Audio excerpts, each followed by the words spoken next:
ಇನ್ನು ಜಮ್ಮು ಕಾಶ್ಮೀರದ ಪಹಲ್ಗಾಮ್ನಲ್ಲಿ ನಡೆದಿರುವಂತಹ ಉಗ್ರರ ದಾಳಿ ವಿಚಾರಕ್ಕೆ ಸಂಬಂಧಪಟ್ಟಂತೆ ದಾಳಿಯಲ್ಲಿ ರಾಜ್ಯದ ಇಬ್ಬರು ಸೇರಿ 28 ಪ್ರವಾಸಿಗರು ಬಲಿಯಾಗಿದ್ದಾರೆ.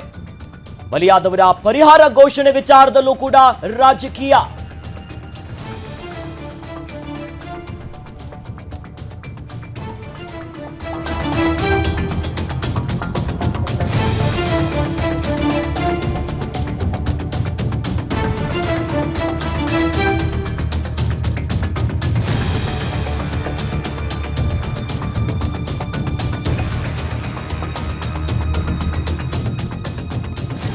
ಇನ್ನು ಉಗ್ರರ ದಾಳಿಯಲ್ಲಿ ಮೃತಪಟ್ಟವರಿಗೆ ಆ ಕುಟುಂಬಸ್ಥರಿಗೆ ತಲಾ 10 ಲಕ್ಷ ಪರಿಹಾರವನ್ನ ಘೋಷಿಸಿದ್ದಾರೆ ಸಿಎಂ.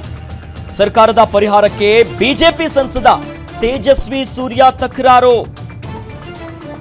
ಕೇರಳದಲ್ಲಿ ಆನೆ ತುಳಿತಕ್ಕೆ ಒಳಗಾದವರಿಗೆ 25 ಲಕ್ಷವನ್ನ ಘೋಷಿಸಿದ್ರಿ. ಆದ್ರೆ ಈಗ ಉಗ್ರರ ದಾಳಿಗೆ ಬಲಿಯಾದವರಿಗೆ 10 ಲಕ್ಷ ಅಷ್ಟೇನಾ ಅನ್ನೋದಾಗಿ ವ್ಯಂಗ್ಯವಾಡಿರುವಂತದ್ದು.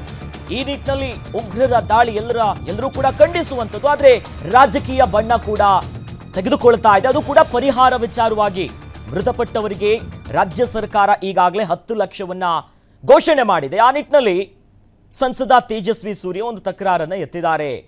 ಕೇರಳದಲ್ಲಿ ಈ ಹಿಂದೆ ಆನೆ ಕಾಲ್ ತುಳಿತದಲ್ಲಿ ಸತ್ತವರಿಗೆ 25 ಲಕ್ಷ ಸರ್ಕಾರ ಕೊಟ್ಟಿದ್ರೆ ನಮ್ಮ ಆನೆ ಅನ್ನೋ ನಿಟ್ಟಿನಲ್ಲಿ ಕೇರಳದಲ್ಲಿ ಮೃತಪಟ್ಟಿದ್ರು ಒಬ್ರು ಆನೆಯ ಕಾಲ್ ತುಳಿತಕ್ಕೆ. ವಾಯ್ನಾಡ್ ಕಾನ್ಸ್ಟಿಟ್ಯೂನ್ಸಿಲ್ ಬರುತ್ತೆ.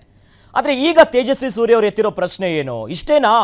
ಗುಂಡಿನ ದಾಳಿಗೆ ಉಗ್ರರ ದಾಳಿಗೆ ಪ್ರವಾಸಕ್ಕೆ ಹೋದಂತ ನಮ್ಮವರು ಸತ್ತೋಗಿದ್ದಾರೆ, ಹಾಗಾಗಿ 10 ಲಕ್ಷ ಅಷ್ಟೇನಾ ಅನ್ನೋದಾಗಿ ವ್ಯಂಗ್ಯ ಆಡಿರುವಂಥದ್ದು.